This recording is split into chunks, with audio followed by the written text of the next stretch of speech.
ಜಗತ್ತಿಗೆ ಸಮಾಜದ ಸಂದೇಶವನ್ನು ಸಾರಿದ 12ನೇ ಶತಮಾನದ ದಾರ್ಶನಿಕ, ವಚನಕಾರ ಮತ್ತು ಸಾಂಸ್ಕೃತಿಕ ನಾಯಕ ಬಸವಣ್ಣನವರ ಜನ್ಮದಿನವನ್ನು ಇಂದು ನಾಡಿನೆಲ್ಲೆಡೆ ಆಚರಿಸಲಾಗುತ್ತಿದೆ. ರಾಜ್ಯಾದ್ಯಂತ ಬಸವಣ್ಣನವರ ಸಂದೇಶಗಳನ್ನು ಸಾರುವ ಸಾಂಸ್ಕೃತಿಕ ಕಾರ್ಯಕ್ರಮಗಳು, ವಚನಗಳ ಗಾಯನ, ಮೆರವಣಿಗೆ ಸೇರಿದಂತೆ ಹಲವಾರು ಕಾರ್ಯಕ್ರಮಗಳನ್ನು ಹಮ್ಮಿಕೊಳ್ಳಲಾಗಿದೆ. ಸಾಮಾಜಿಕ ಸಮಾನತೆ, ಕಾಯಕವೇ ಕೈಲಾಸ, ಮೌಢ್ಯಗಳ ನಿರ್ಮೂಲನೆ ಸಂದೇಶಗಳನ್ನು ಸಾರಿದ ಬಸವಣ್ಣನವರು 12ನೇ ಶತಮಾನದಲ್ಲಿಯೇ ಸಂಸತ್ತಿನ ಪರಿಕಲ್ಪನೆಯನ್ನು ಜಗತ್ತಿಗೆ ಪರಿಚಯಿಸಿದ್ದರು. ಅವರ ಸಂದೇಶಗಳು ಇಂದಿಗೂ ಪ್ರಸ್ತುತವೆನಿಸಿವೆ.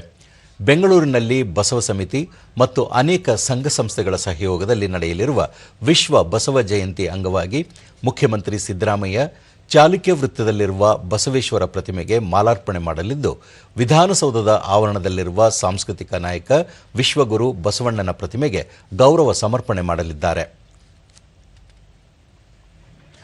ಮೈಸೂರಿನಲ್ಲಿ ನಡೆಯುವ ಪ್ರಧಾನ ಕಾರ್ಯಕ್ರಮದಲ್ಲಿ ಮುಖ್ಯಮಂತ್ರಿ ಸಿದ್ದರಾಮಯ್ಯ 2026ನೇ ಸಾಲಿನ ಬಸವಶ್ರೀ ಪ್ರಶಸ್ತಿ ಪ್ರದಾನ ಮಾಡಲಿದ್ದಾರೆ. ನಂತರ ಹುಣಸೂರಿನಲ್ಲಿ ಬಸವ ಜಯಂತಿ ಕಾರ್ಯಕ್ರಮದಲ್ಲಿ ಪಾಲ್ಗೊಂಡು ಬಸವ ಮಹಾದ್ವಾರ ಉದ್ಘಾಟಿಸಲಿದ್ದಾರೆ.